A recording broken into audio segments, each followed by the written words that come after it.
That fair housing for all human beings, is now a part of the American way of life.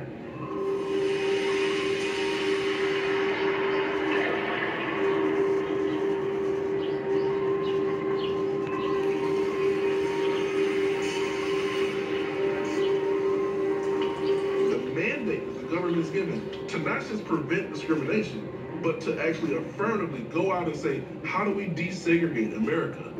Except the government betrays that policy. I find as I travel across the country that whether we're talking about white Americans or people who may be not Negro but in other minority groups like the Mexican Americans, the rest, just like the black Americans, what everybody wants is an equal chance to have a piece of the action. The federal government has never enforced the Fair Housing Act, and that state and local governments do not enforce the Fair Housing Act. And so, again, you can have federal policy, but it's the local administration of these policies that often meant that black people received discriminatory treatment. Hello, my name is Tyrone Washington. I'm calling about the apartment on Park Street. It's not available. Yes, hello, my name is Graham Wellington. I'm calling about the apartment for rent on Park Street. Is that still available? Yes, it is. What is? Yes. Really?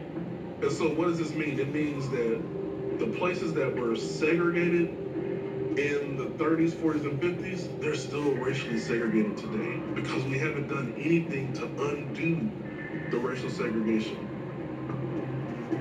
Oh, yeah, Leadtown today is over 95% white. Very few minority families living there. We didn't fix the damage that was done. We just allowed all those inequalities to continue, but said from this day forward, we can't discriminate. So it didn't fix it.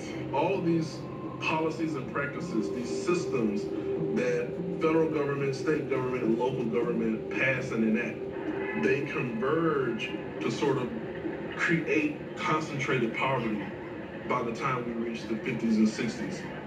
So that creates a situation where in many urban areas you had like what George Clinton would call, chocolate cities and the vanilla suburbs.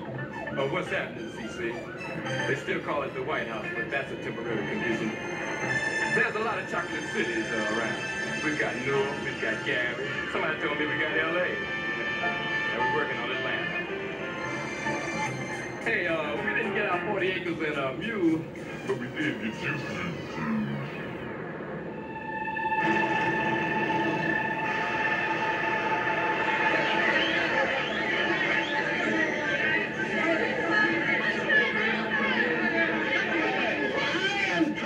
Tell you that I know now there is no program or promise that a president can make that the federal government can come in and wave a wand and do this.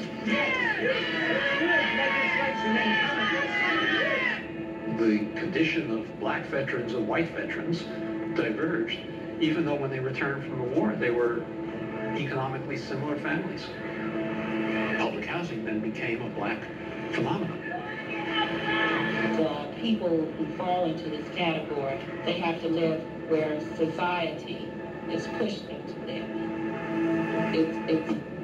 It's depressive just not to have any kind of nature, just torn down things, and people constantly tell you, you're the cause of this.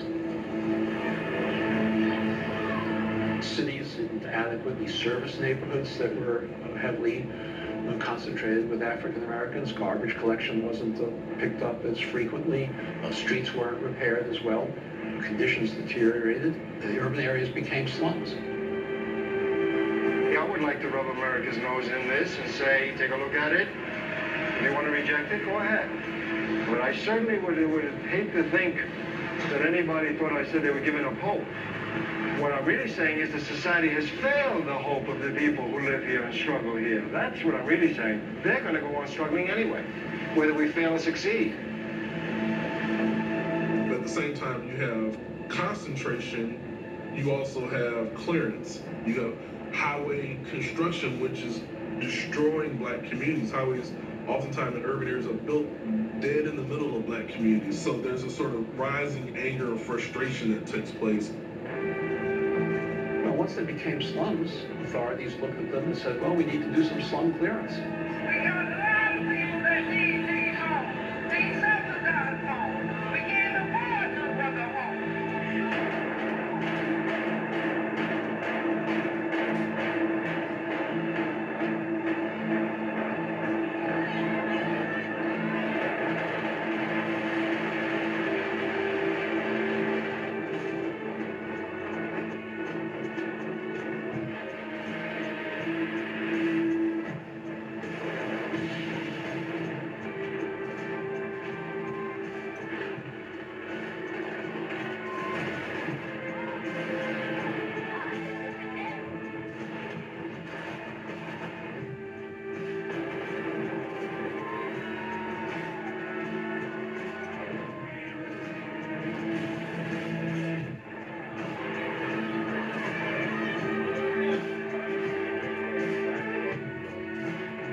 Black people and all those little kids, where are they going? When they're uprooting our neighborhood, they're messing with our unity. It takes 10 years to re-root yourself. They know what they're doing. This is systematic genocide. Systematic. Well, those African-American families who were displaced had to move somewhere. So those families were given Section 8 housing vouchers. The idea behind Section 8 is fabulous. It's exactly what one would hope, is that people who are impoverished have an opportunity to move into neighborhoods that are not impoverished. Unfortunately, for Black Americans, it doesn't work that way. A large reason for that is you can still legally discriminate against someone for using a Section 8 voucher. So landlords in most suburbs would not accept Section 8 housing vouchers. And that's perfectly legal.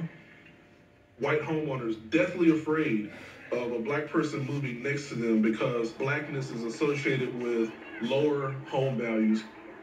We fear your presence in the neighborhood can undermine the value of our homes, and we're concerned. We'd like you to move out before it becomes common knowledge that there's a Negro family in the area. It's nothing personal. Oh, it never is. If it was personal, well, I'd feel real bad. We grew up in Philadelphia, actually, originally, and we were in an all-black neighborhood, and my life changed when we moved to South Jersey, not far from some of the Levittown type of neighborhoods. And when we came in, the police had to come in with us because people were throwing things at our house and terrorizing our house at night. We moved there because we wanted a place that was integrated, and we just wanted to raise our standard of living, and it was the strength of my parents that said, this is where we're going to be.